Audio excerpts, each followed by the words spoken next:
అష్టావక్ర గీత part 4 అజ్ఞాని బంధం the bondage of ignorance.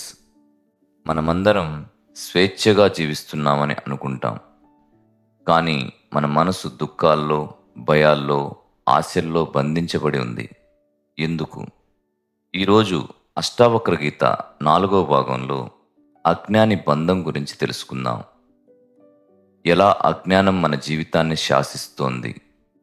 Janaka మహారాజు అడుగుతాడు, ఓ మహర్షి, జ్ఞాని విముక్తుడైతే అజ్ఞాని ఎందుకు ఎప్పుడూ బంధంలోనే ఉంటాడు? అప్పుడు అష్టావక్రుడు చెప్తాడు, ఓ రాజా, అజ్ఞాని తనను శరీరమని భావిస్తాడు, జ్ఞాని తనను చైతన్యమని తెలుసుకుంటాడు. ఈ ఒక్క తేడా వల్లే ఒకడు బంధంలో, మరొకడు మోక్షంలో ఉంటాడు. అష్టావక్రుడు చెప్తాడు, అజ్ఞాని తాను చేసేది నేనే చేస్తున్నానని అనుకుంటాడు. ఫలితం కోసం ఆశతో పనిచేస్తాడు. ఫలితం రాకపోతే బాధపడుతాడు. రాగం, ద్వేషం, మమకారం ఇవే అతని బంధనాలు.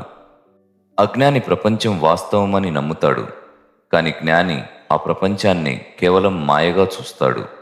ఉదాహరణకి, సినిమా చూస్తున్నప్పుడు మనం కథలో మునిగిపోతాం.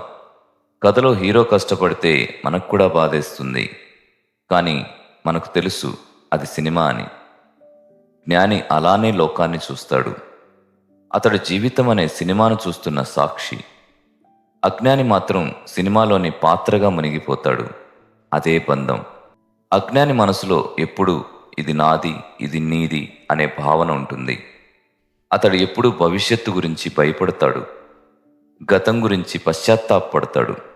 అష్టావక్రుడు అంటాడు, ఓ రాజా, అజ్ఞాని ఆలోచనలతో ఏకమవుతాడు, కానీ ఆలోచనలు చూస్తున్న వాడిని గుర్తిస్తే వెంటనే విముక్తుడవుతాడు. అంటే మనసు మారిన క్షణమే బంధం విడిపోతుంది. జనక మహారాజు ఆలోచిస్తాడు, నేను కూడా ఎన్నాళ్ళుగానో ఈ రాజ్యాన్ని, కీర్తిని, సుఖదుఖాలనే నిజమని అనుకున్నాను. ఇప్పుడు నాకు అర్థమైంది, ఇవన్నీ నా మనసు సృష్టించిన మాయ మాత్రమే.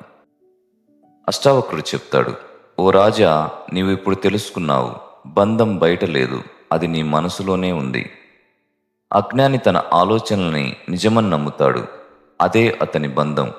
జ్ఞాని వాటిని సాక్షిగా చూస్తాడు, అదే అతని విముక్తి. అందుకే అష్టావక్రుడు అంటాడు, జ్ఞానం మోక్షం, అజ్ఞానం బంధనం.